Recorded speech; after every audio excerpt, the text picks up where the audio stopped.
में बीजेपी की ऐतिहासिक जीत का करंट अब हरियाणा तक दिखाई दिया। सड़कों पर जश्न का ऐसा सैलाब दिखा कि मंत्री भी खुद को रोक नहीं पाए और कार्यकर्ताओं के साथ ढोल की थाप पर जमकर थिरके। लेकिन ये सिर्फ वो जश्न नहीं था, बल्कि विपक्ष के ताबूत में आखिरी कील ठोकने वाला सियासी वार भी था। पश्चिम बंगाल में बीजेपी की ऐतिहासिक जीत का करंट अब हरियाणा तक दिखाई दिया। हरियाणा की फिजाओं में सिर्फ भारत माता की जय और जय श्री राम के नारे गूंज रहे थे। मौका था बंगाल और असम में बीजेपी की प्रचंड जीत का। कैबिनेट मंत्री कृष्ण बेदी ने कार्यकर्ताओं के साथ न सिर्फ लड्डू और जलेबियां बांटी, बल्कि खुद भी जमकर थिरके। बेदी ने साफ कह दिया कि ये जीत बताती है कि देश के कोने कोने में आज सिर्फ कमल का राज होगा। बेदी ने इस जीत को डॉक्टर श्यामा प्रसाद मुखर्जी के सपनों की जीत बताया। उन्होंने कहा कि जिस बंगाल से एक देश दो विधान दो निशान को खत्म करने की आवाज उठी थी, आज वहां टीएमसी के गुंडाराज का अंत हो गया है। सालों से चल रही लूट खसोट और तुष्टीकरण की राजनीति अब कानून के राज में तब्दील होगी। आसाम में बेहतरीन जीत और सबसे बड़ी जीत पश्चिम बंगाल और पांडुचेरी के बाद पूरे दक्षिण भारत के अंदर एक बहुत बड़ी खुशी की लहर चल रही है।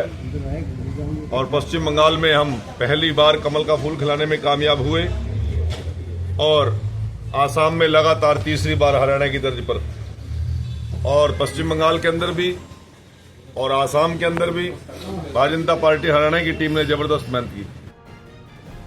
वहीं यमुनानगर में बीजेपी की जीत की खुशी में विधायक घनश्याम दास अरोड़ा ने कार्यकर्ताओं के बीच झालमुड़ी बांटी। इस दौरान ढोल की थाप पर विधायक और कार्यकर्ता जमकर नाचते आए। चारों तरफ जश्न का माहौल रहा और कार्यकर्ताओं ने एक दूसरे को मिठाई खिलाकर खुशी जाहिर की और कहा कि ऐतिहासिक जनादेश जनता ने बीजेपी को दिया है। बंगाल में गुंडों की सरकार को जनता ने उखाड़ फेंका। अब वहां भी सबका साथ, सबका विकास और सबका विश्वास होगा। ये जीत पूरी तरह से जनता की जीत है। बहुत ही उत्सव का माहौल है।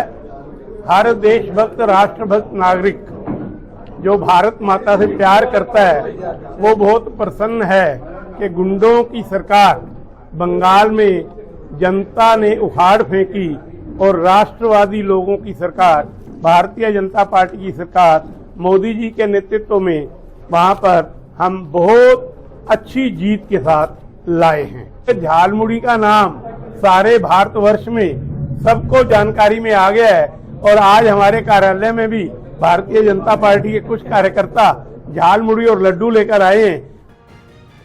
चरखी दादरी में पश्चिम बंगाल में बीजेपी को मिली जीत के बाद जश्न का माहौल देखने को मिला। शहर में पार्टी कार्यकर्ताओं ने इकट्ठा होकर जमकर खुशी मनाई। जय श्री राम और बीजेपी जिंदाबाद के नारों के साथ माहौल पूरी तरह से उत्सव में बदल गया। इस दौरान स्थानीय विधायक सुनील सांगवान के नेतृत्व में कार्यकर्ताओं ने एक दूसरे को लड्डू खिलाकर बधाई दी। सभी ने पार्टी के झंडे लहराते हुए जीत की खुशी साझा की और रैली निकालकर अपनी खुशी जाहिर की। विधायक सुनील सांगवान ने कहा कि ये जीत नरेंद्र मोदी के मजबूत नेतृत्व और राष्ट्रवादी सोच की जीत है। देखिए, भारतीय जनता पार्टी की आज की जो जीत है, आसाम में 2/3 मेजोरिटी आई है, वेस्ट बंगाल में क्लियर कट मेजोरिटी आई है। वेस्ट बंगाल की हिस्ट्री में, पश्चिम बंगाल की इतिहास में पहली बार भारतीय जनता पार्टी की सरकार बनने जा रही है। हिंदुस्तान की जनता आदरणीय नरेंद्र मोदी जी के साथ है, उनकी नीतियों के साथ है। उनकी जो जनप्रिय नीतियां हैं, देश को मजबूत करने की जो नीतियां हैं, वेस्ट बंगाल के लोगों ने, असम के लोगों ने उसके ऊपर मोहर लगाई है। बहरहाल कुल बंगाल में बूथ स्तर पर मजबूत मैनेजमेंट की सफलता का असर हरियाणा में भी देखने को मिल सकता है, जहां पार्टी आगे के स्थानीय और अन्य चुनावों के लिए खुद को और अधिक मजबूत करेगी। टोटल टीवी के लिए हरियाणा डेस्क की रिपोर्ट।